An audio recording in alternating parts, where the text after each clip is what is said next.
Nations cause another upset at this 2022 World Cup. Saudi Arabia started it all by defeating Argentina. Iran scored their victory over Wales, and now Morocco have beaten Belgium. And that has to go down as another surprising result, but another lacklustre showing from the golden generation, and it puts them in real trouble in that group, even though they still lie in second position. But really, the 3 points they gained against Canada were fortuitous, to say the least, and they have one more match to come, and there's no guaranteeing that we will see Belgium in the round of 16. But over in Qatar this evening, well, the plaudits go to Morocco. Fine performance and a deserved victory, and that's how it leaves the table at the moment. As I said, Morocco now top, and some interesting matches on the final day, as you can see, and it's still wide open in Group F. Well, there it is, another surprise, possibly not what we were expecting, but both, in fairness, you did say before kick-off that we weren't to take Morocco lightly. Yeah, and I think Belgium again were very underwhelming. You can see it looks like their time was at the last World Cup, and maybe Martinez's time is up. Just we'll speak about their shape and how they set up later on. But great performance by Morocco. I think they came out in the second half. They were lucky with the VAR decision in the first half, and they came out in the second half on the front foot. And credit to the manager, 2 substitutes in Sabrini and Aboukal came on and got the goals and made the difference in the end. And I think Ziyech was brilliant down that right-hand side. Yeah, Morocco changed the manager between qualification and the World Cup itself, and it's paying dividends. There were 2 very good substitutions, really rewarded. But again, Kenny, we have to reflect on a Belgian performance that was way below par, particularly from some big-name players. Yeah, when you say par, Peter, this is the present-day par from this Belgian team. I think that's what we're looking at. If people are expecting for them to go through the gears, forget about it, it's not going to happen, and that's the reality of the situation. The only thing Eden Hazard got right this week was the statement to the fact that the golden generation was dead, in his opinion, and we saw the dying embers of it there tonight. Sadly, that's the way it is. We saw a young, vibrant, high energy team, technical team in Morocco play with real kind of personality and take the game to Belgium for large periods of that game. And when they gave the ball to Belgium, which they did, and backed off and said to Belgium, well, break us down, how good are you in possession? They didn't have any answers. Belgium just weren't good enough in possession of the football, moving the ball too slowly, very laboured, and everything that they did all over the pitch, Peter. It was a really poor, abject performance from the Belgians. It was, and there were justifiable concerns about the Belgian defence, not just prior to this match, but prior to this World Cup, and they proved porous once again. Let's have a look at the first goal on you from Sibéry. Yeah, this is obviously Sabri. He has a free kick out on the right-hand side, and similar to the first half, you'll see Sayas making that run across Courtois. But the thing that I think Kenny's going to highlight now is, like, there's no one marking him. Even if he interferes with the play and the ball goes straight in, we'll talk about Courtois. I think he could have done better as well. But what's Vertonghen doing? What's Witsel doing? They're all just standing there watching the ball go into the net. What about Thibaut Courtois' positioning there, Kenny? Because he was referred to as their security behind that rather porous his position defence. All right, but he has an issue as soon as Sai steps in front of him, similar to the goal that was disallowed first half. Agree, Ron, you probably should get hands on it, at least pat it out. But those defenders in front of him, Alderweireld and Witsel in particular, is the one. He stood behind Sai. He's 6'3", Witsel. He's a physical powerhouse. He's got to physically impose himself. He's got to get his arm across Sai's there and keep him away from the goalkeeper. If he does that, Courtois just takes that ball in his hands, and we're not talking about it. Just taking a bit more pride in your defending, like, you know, it's a little bit too easy-osy, like, you know, this is a massive game for Belgium. They're big moments in the game, and just too loose in terms of the defending, and it cost them. Yeah, and Witsel again, a culprit really when it came to the second goal, because he certainly could have done better here, couldn't he, to defend this?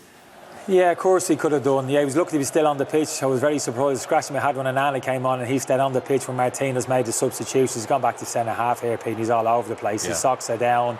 You know what I mean? He's physically, he's struggling. He's a shadow of the player that he was actually 4 years ago. I was a big fan of him. He was playing at Zenit St. Petersburg. He's a lovely player. Touch there. Yeah, but like energy levels, he's no juice in his legs now. You know, everything's a struggle for him in and out of possession. Pretty symptomatic, really, of this whole Belgium team. This really didn't matter, the second goal, Peter. The game was all over. Belgium were all over the place in terms of their shape, and really kind of got pulled and dragged all over the place by this Moroccan team. 2-0 was probably about right. Maybe it flattened them ever so slightly, but they were the better team, Morocco, they really were. Some outstanding players, I'd agree with Raina's assessment. 2 centre-halves and Ziyech in particular stood out, but real kind of team performance from the Moroccans. And it really grew in confidence as the game went on. Instead of half-time, there must have been a sense going into half-time. You must have had it going into the dressing room. There's something here for us. If we really believe in ourselves here, we can go and win this game, and that's what they did. Yeah, as the Belgian challenge didn't materialise, Morocco did grow in confidence, didn't they? And they created other chances in the second half. Yeah, they obviously were lively in the second half throughout the game, and Ziyech, I think, was one of the first ones to get a chance here, and he just gets it onto his left foot and forces a save for Courtois. It wasn't a difficult one, but still got into a good position. And Boufal, who got taken off as a substitute, and I was baffled by it. I thought he was great all game, and he just flashes this one across the box. OK, well, Roberto Martinez has a pretty good command of the English language, and I find it very hard to decipher what he's saying during those interviews, but he certainly seems to abdicate responsibility when it comes to a really shoddy performance by Belgium. No, I wouldn't agree with that, Peter. I think he's actually trying to protect his players too much. I think he should name names a little bit. But should he not accept some sort of responsibility? Of course he will, and ultimately that's what I'm talking about. I'm not talking about the team, I'm talking about what he said. Well, what didn't he say? No, he didn't accept the responsibility that they were badly, they played badly, they were badly set up, etc., etc. Well, he's going to suffer the consequences regardless of whether he accepts it or not. I mean, he resembles the kind of captain of the Titanic there. He's going to go down with this ship, there's no doubt about it. They're his players, he's trusted them and he's backed them, and I think actually the players have let him down to an extent. I think tactically he set the team up wrong. In terms of the players that he has, I think the balance of the team is wrong. So you're right in that respect. He's going to have to accept responsibility for that.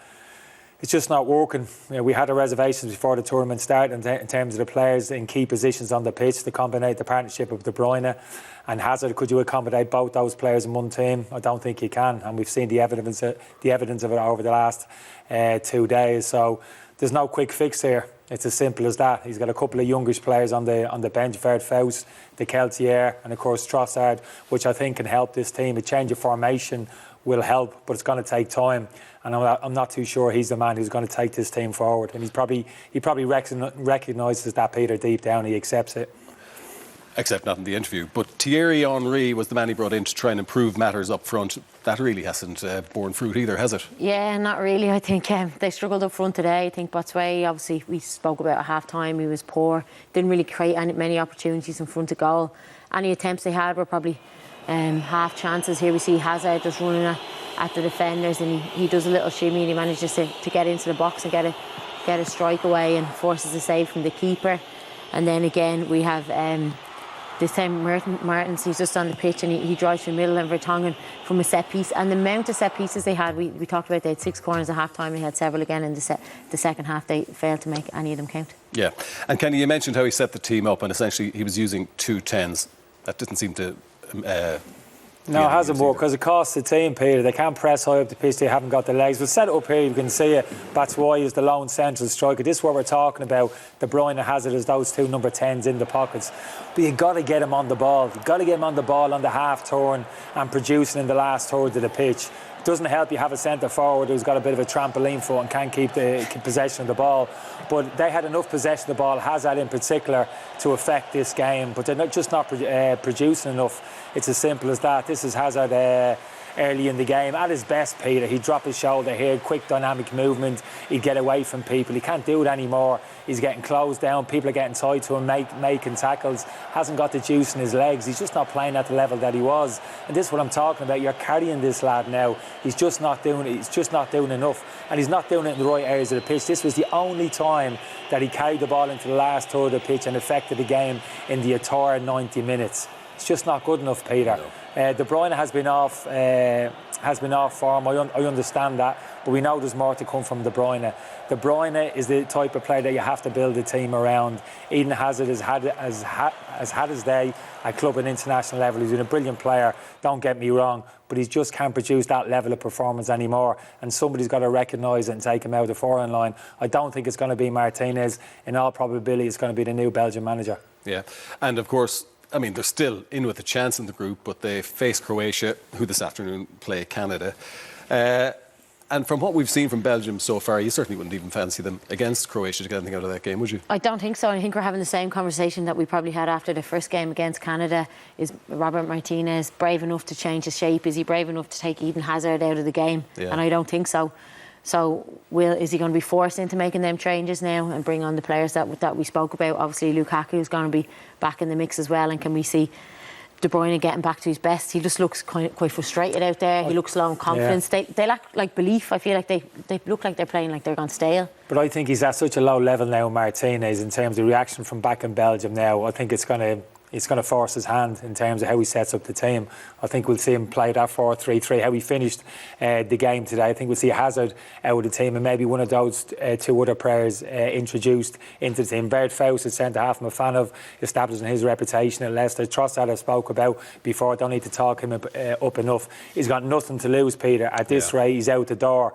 He's got one more opportunity in this final game to turn things around, and I think he has to roll the dice in terms of his team selection. Yeah, it certainly could be that way for him. And this afternoon, Croatia and Canada play, and the way the situation lies in the group now, it's wide open for any of the 4 teams to go through. Yeah, it's going to be an exciting game coming up next, and obviously I was really impressed with Canada the other day. They were really good, high pressing side, high energy. Alphonso Davies on that left wing is a quality young player. David up front, both 22 years of age. Obviously against Croatia, you talk about Modric, Perisic, so it's kind of like young against old. So it should make for an interesting game. It should, and all Canada didn't really do against Belgium in that opening match in the group was score, because they did everything else. They played very well. Yeah, ticked a lot of boxes in terms of their overall performance, in and out possession of the football. Yeah, just that clinical edge high up the pitch. David actually is probably the one forward who has the kind of most pedigree in terms of the goals scored at international level and at club football in France. Thought he was a little bit off the mark, wasn't quite himself, had a couple of opportunities that he didn't take. If he can step up a bit, they'll be in good shape, because, like I said, vibrant team, high energy team, and they'll take a lot of confidence even in defeat to Belgium last time around. So, really looking forward to that game. Yeah, and as far as Morocco are concerned, again, it's another confidence-boosting result after their opening draw. So they'll go into their final match in the group thinking, hey, we can get to the round of 16 now. Yeah, absolutely. They haven't lost a game yet. They're sitting top of the table, obviously. Canada and Croatia have to play this afternoon, and they'll go in full of confidence after that win today against Canada. And we see they do have a little bit of quality, and especially down that right side with Ziyech. Sorry, Peter, I just have to say, I think they're really adding to the tournament.